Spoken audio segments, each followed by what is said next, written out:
When George Washington died in 1799, his estate was valued at over $500,000, making him worth approximately $140 million in today's money. Thomas Jefferson owned so much land he couldn't even accurately count it all, spanning over 5,000 acres across Virginia. Benjamin Franklin's investments in real estate and emerging technologies made him one of colonial America's richest self-made men.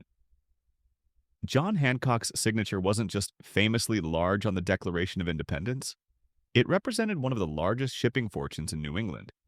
These weren't just political revolutionaries fighting British tyranny.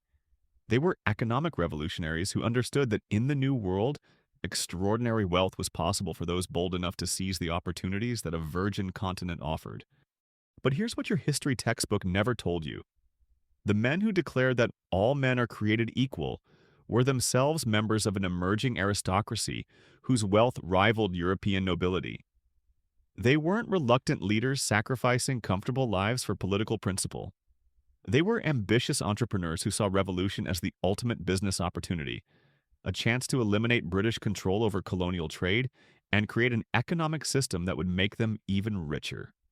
Welcome to Professor Archive, where we uncover the hidden fortunes behind history's greatest stories.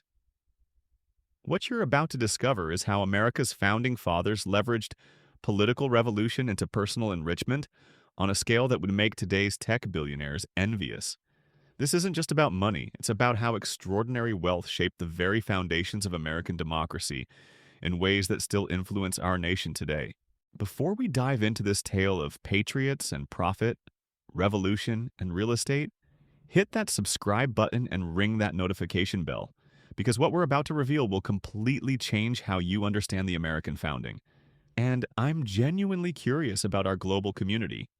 Drop a comment telling me what time you're watching this and which city you're tuning in from. The story of how political leaders accumulate wealth resonates across all nations and all eras. To understand how the Founding Fathers became so wealthy, we must first understand the economic goldmine that was colonial America. This wasn't the struggling frontier settlement that many imagine.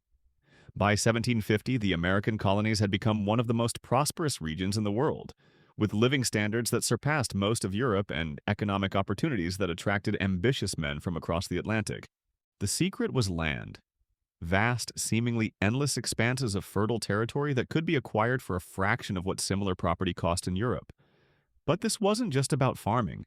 Visionary colonists understood that land was the foundation for multiple wealth-building strategies: agriculture, speculation, urban development, natural resource extraction, and industrial development. The Founding Fathers didn't just happen to become wealthy. They systematically exploited these opportunities with the calculating precision of modern investment bankers. Consider the economic context that shaped their opportunities. Colonial America was experiencing what economists would now call an economic boom, driven by global trade, population growth, and technological innovation. Tobacco from Virginia, rice from South Carolina, and shipping from New England were generating enormous profits that flowed into the pockets of those who controlled production and distribution. The colonies weren't just surviving, they were thriving in ways that made many colonists wealthier than their counterparts in Britain. George Washington's path to extraordinary wealth began not with political leadership, but with shrewd land speculation that would make modern real estate developers envious. Washington understood something that most of his contemporaries missed. The American frontier wasn't just a wilderness to be settled, but a vast investment opportunity waiting to be exploited by those with vision, capital, and political connections. Washington's first major score came through his work as a surveyor, which gave him inside knowledge about the best land in Virginia's frontier regions. While other young men were learning Latin and Greek, Washington was tramping through forests, mapping boundaries, and identifying prime real estate opportunities. By age 20, he had used this knowledge to acquire 2,300 acres of prime Virginia land, an enormous holding for someone so young. But Washington's real genius was understanding how to leverage small initial investments into massive holdings through a combination of inheritance, marriage, and strategic partnerships. When he married Martha Custis in 1759, he didn't just gain a wife. He gained control over one of Virginia's largest fortunes, including the magnificent Mount Vernon plantation and hundreds of enslaved workers whose labor would generate wealth for decades. Washington's land speculation extended far beyond Virginia. He invested heavily in western lands, acquiring over 45,000 acres in what is now West Virginia, Kentucky, and Ohio. These weren't just random purchases. Washington used his military experience and political connections to identify the most promising frontier regions and acquire vast tracts before other investors recognized their potential. The scale of Washington's wealth is difficult to comprehend in modern terms. His Mount Vernon plantation operated like a small corporation, with multiple revenue streams including agriculture, fishing, distilling, and manufacturing. He owned over 300 enslaved people whose labor generated the surplus that funded his investments. His land holdings alone would be worth hundreds of millions in today's dollars, while his diversified business interests made him one of America's first true capitalist entrepreneurs. Thomas Jefferson's wealth story is even more complex and ultimately more tragic, illustrating both the opportunities and the dangers of building fortunes in colonial America. Jefferson inherited substantial wealth from his father and increased it dramatically through his own land acquisitions, but his spending habits and economic philosophy ultimately led to financial ruin that haunted his final years. Jefferson's inheritance included 2,550 acres and 52 enslaved people, a substantial foundation for building wealth in colonial Virginia. But Jefferson wasn't content with inherited prosperity. He was determined to create something unprecedented, a philosophical empire built on Enlightenment principles and sustained by agricultural profits. The construction of Monticello represents Jefferson's attempt to create a physical manifestation of his intellectual and economic ambitions. This wasn't just a house, it was a statement about how wealth could be used to create beauty, promote learning, and demonstrate the superiority of American civilization. Jefferson spent decades and enormous sums perfecting Monticello, importing European craftsmen, acquiring the finest furnishings, and creating one of America's most magnificent private residences. But Jefferson's true passion was land acquisition. He eventually owned over 5,000 acres across Virginia, including multiple plantations that generated income from tobacco, wheat, and other crops.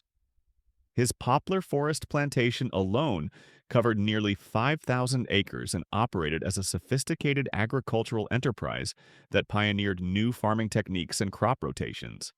Jefferson's wealth also came from one of the most morally problematic sources in American history: the labor of over 600 enslaved people whom he owned during his lifetime. These weren't just field workers. Jefferson's enslaved workforce included skilled craftsmen, domestic servants, and specialized workers who generated income through their expertise in everything from nail-making to textile production. The contradiction between Jefferson's philosophical commitment to human equality and his economic dependence on enslaved labor reveals the fundamental moral compromise that enabled much founding-era wealth. Jefferson wrote that all men are created equal, while simultaneously treating hundreds of human beings as property whose labor funded his lavish lifestyle and political career. Benjamin Franklin's wealth story offers a fascinating contrast because he represents the possibility of self-made success in colonial America. Unlike Washington and Jefferson, who inherited substantial wealth, Franklin built his fortune from nothing through a combination of entrepreneurial innovation, strategic investment, and careful financial management that would impress any modern business school. Franklin's rise began with his mastery of the printing trade, but his genius was recognizing that printing was just the foundation for a diversified business empire. He didn't just print books and newspapers. He created an integrated media company that included publishing, retail sales, postal services, and what we would now call advertising and marketing services. Franklin's Poor Richard's Almanac wasn't just a publication. It was one of America's first successful media franchises, combining entertainment, practical information, and subtle advertising for Franklin's other business interests. The Almanac's success allowed Franklin to expand into other ventures, including real estate speculation, international trade, and early industrial investments. But Franklin's most profitable investments were in real estate and emerging technologies. He acquired substantial property holdings in Philadelphia and other growing cities, understanding that urban development would create enormous appreciation in land values. He also invested in early manufacturing ventures, including ironworks and other industrial enterprises that positioned him to profit from America's emerging industrial economy. Franklin's international connections proved equally valuable for wealth building. His diplomatic work in Europe wasn't just public service. It was an opportunity to develop business relationships, identify investment opportunities, and acquire inside knowledge about global economic trends that he could exploit for personal profit. By the time Franklin died in 1790, he had accumulated wealth estimated at over $3 million in today's dollars, an extraordinary achievement for someone who had started with nothing. More importantly, Franklin had demonstrated that in America, individual merit and entrepreneurial innovation could create wealth that rivaled inherited European fortunes. John Hancock's wealth story illustrates how international trade could generate enormous fortunes for those positioned to exploit global commercial networks. Hancock inherited his uncle's shipping business and transformed it into one of colonial America's largest commercial enterprises, with operations spanning from the Caribbean to Europe. Hancock's shipping empire wasn't just about moving goods, it was about controlling entire supply chains that connected raw materials in America with manufactured goods in Europe and luxury products in the Caribbean.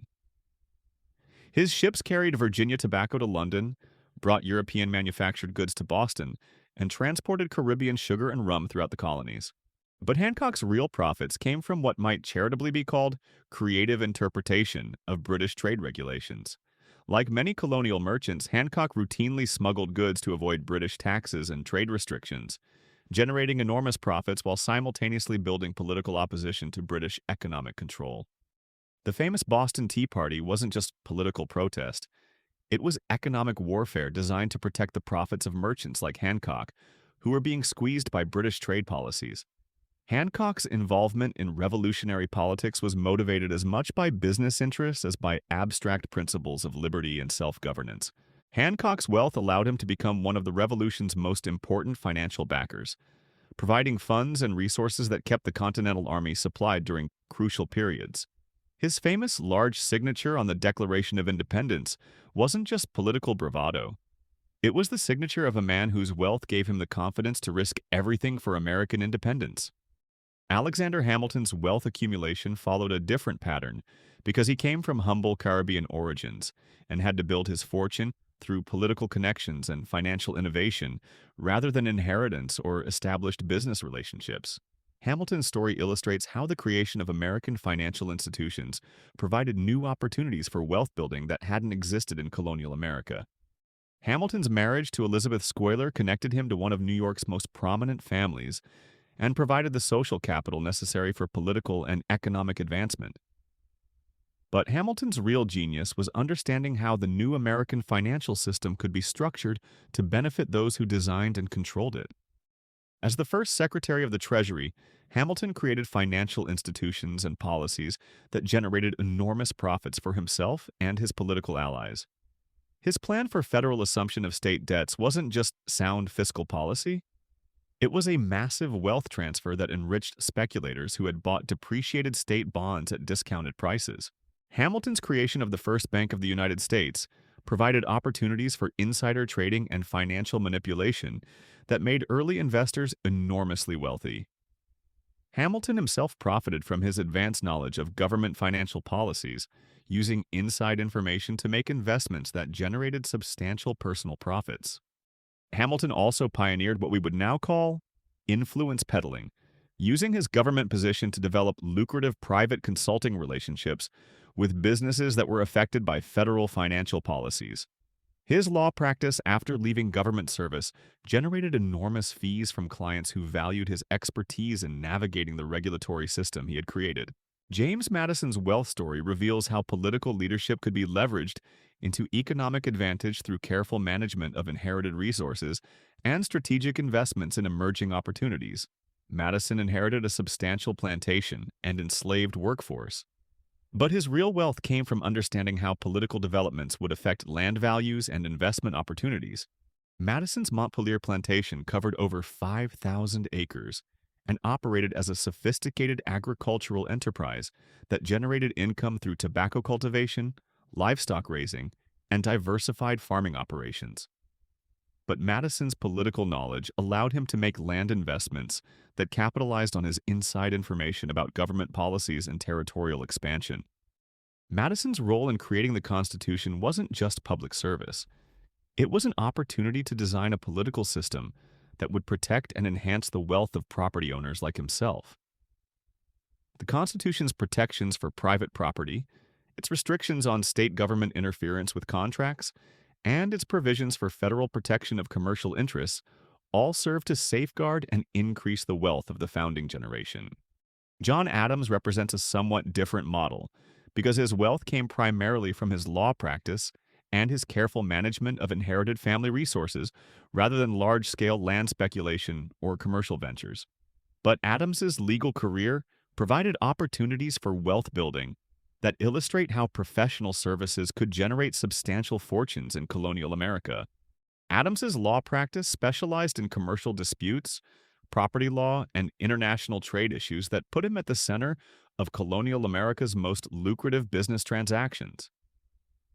His legal fees from representing wealthy merchants and landowners provided the capital for investments in real estate and emerging business ventures. Adams's diplomatic service in Europe wasn't just political duty. It was an opportunity to develop international business relationships and acquire knowledge about European markets that could be exploited for personal profit. His letters reveal extensive discussions of investment opportunities and business partnerships that supplemented his official diplomatic activities. The wealth of the Founding Fathers had profound implications for the political system they created. These weren't disinterested philosophers designing abstract systems of government. They were wealthy property owners creating institutions that would protect and enhance their economic interests. The Constitution's emphasis on property rights, its restrictions on government interference with commercial activities, and its provisions for federal protection of interstate commerce all reflect the economic interests of men who had substantial wealth to protect. The Founding Fathers weren't just creating political institutions. They were designing an economic system that would preserve their advantages and create opportunities for further wealth accumulation. Consider how their wealth influenced specific constitutional provisions. The Commerce Clause gave the federal government power to regulate interstate trade, eliminating state barriers that had hindered the business operations of men like Hancock and Hamilton. The Contracts Clause prevented states from interfering with private agreements, protecting the land deals and business partnerships that had made Washington and Jefferson wealthy. The Constitution's protections for private property weren't abstract principles. They were concrete safeguards for the specific forms of wealth that the Founding Fathers had accumulated. The document's provisions regarding enslaved people reflected the economic interests of Southern planters who had built their fortunes on enslaved labor and needed constitutional protection for their human property. But the Founding Fathers' wealth also created contradictions that would haunt American politics for generations. Men who had accumulated enormous fortunes through land speculation, commercial ventures, and enslaved labor proclaimed that all men are created equal, while designing political institutions that protected their economic advantages. Thomas Jefferson's financial struggles in his later years illustrate the dangers of the wealth-building strategies that had made the founding generation rich. Jefferson's borrowing to fund his lavish lifestyle and ambitious building projects eventually created debts that he could never repay, forcing him to sell possessions and even consider selling enslaved people to satisfy creditors. Jefferson's financial problems weren't just personal failures. They reflected the inherent instability of wealth based on land speculation and enslaved labor. When tobacco prices fell and land values declined, Jefferson's entire economic foundation crumbled, leaving him dependent on loans and credit that eventually consumed his fortune. The Founding Fathers' economic relationships with each other also reveal how personal financial interests influenced political alliances and conflicts. Hamilton's financial policies benefited Northern merchants and financiers while imposing costs on Southern planters, creating regional tensions that reflected competing economic interests rather than just abstract philosophical differences. The rivalry between Hamilton and Jefferson wasn't just about the proper role of federal government. It was about whose economic interests would be served by American financial institutions. Hamilton's vision of commercial development and industrial growth threatened Jefferson's vision of agricultural prosperity and westward expansion. These economic conflicts shaped early American politics in ways that extended far beyond the founding generation. The Federalist and Democratic Republican parties represented different approaches to wealth building and economic development that reflected the diverse strategies the founding fathers had used to accumulate their own fortunes. The international dimensions of founding era wealth also reveal how the founding fathers' economic interests shaped American foreign policy. Washington's investments in Western lands required peaceful relations with Native American tribes and European powers that might challenge American territorial claims. Jefferson's Louisiana Purchase wasn't just about territorial expansion. It was about protecting and enhancing the value of Western land investments that he and other founding fathers had made. The purchase secured American control over the Mississippi River trade route that was essential for transporting Western agricultural products to global markets. Hamilton's financial policies were designed to establish American credit in European markets, enabling the kind of international borrowing and investment that would attract foreign capital to American development projects. His vision of American economic development required integration with global financial markets that would provide the capital for large-scale infrastructure and industrial projects. The Founding Fathers' wealth also shaped their attitudes toward democracy and popular participation in government. Men who had accumulated substantial fortunes weren't eager to subject their economic interests to majoritarian control, leading to constitutional provisions that limited direct democracy and protected minority property rights.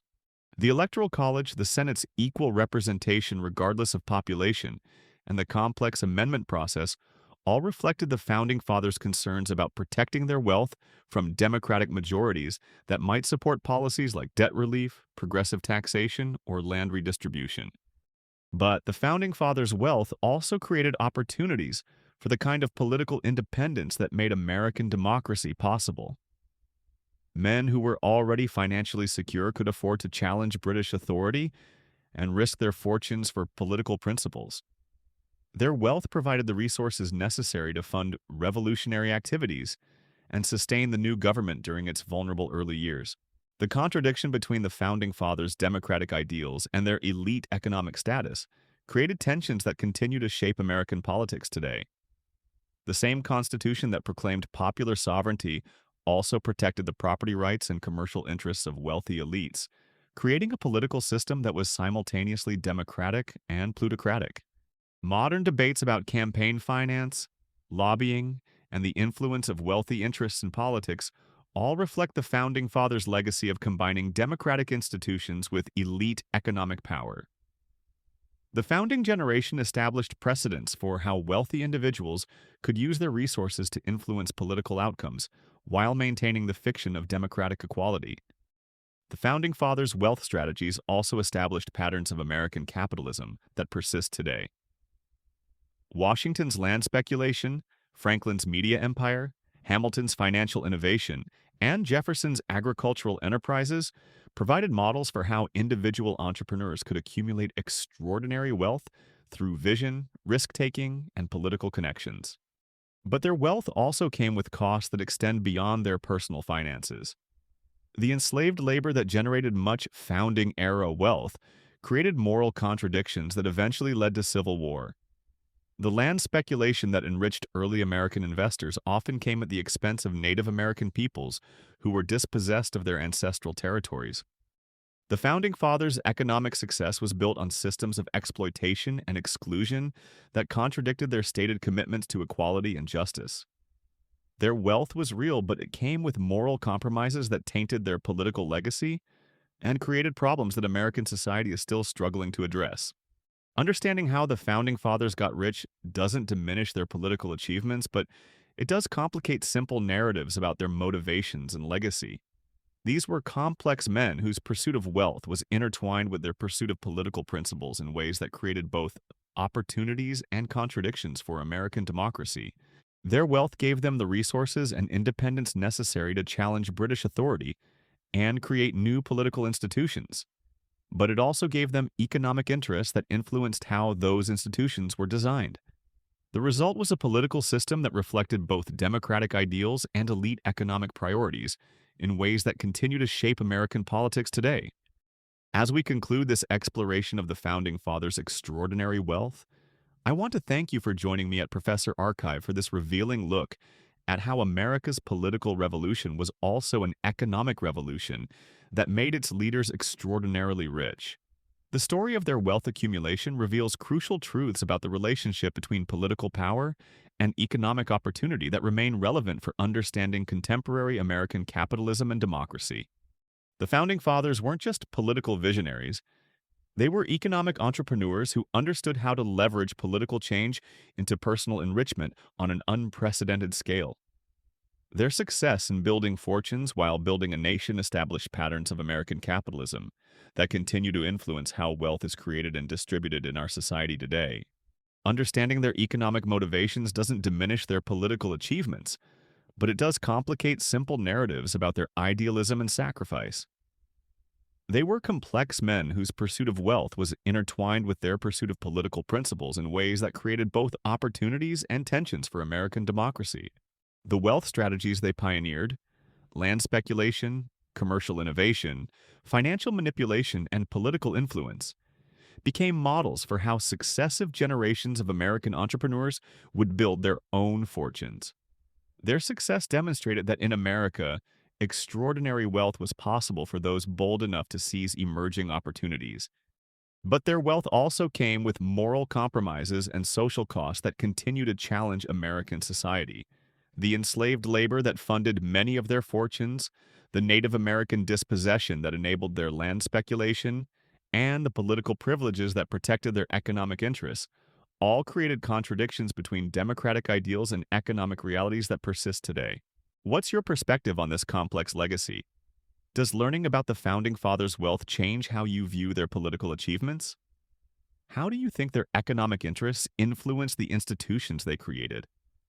I'm genuinely interested in your thoughts on these profound questions about wealth, power, and democracy, so please share them in the comments below. And don't forget to tell me what time you're watching this and which city you're tuning in from. These questions about how political leaders accumulate wealth resonate across all nations and all eras. If this deep dive into the hidden fortunes behind American history fascinated you, make sure you're subscribed to Professor Archive and have that notification bell activated.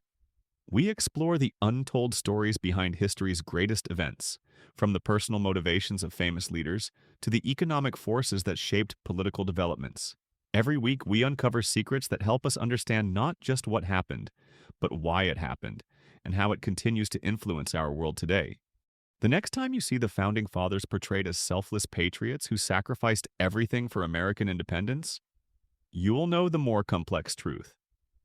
They were savvy entrepreneurs who understood that political revolution could be the ultimate business opportunity, a chance to eliminate British control over colonial wealth and create an economic system that would make them even richer than they already were. Until next time, keep questioning, keep exploring, and keep seeking to understand the hidden economic forces that drive political change throughout history. This is Professor Archive, reminding you that the most important stories are often the ones that reveal how the pursuit of wealth and the pursuit of power intertwine in ways that shape the destiny of nations.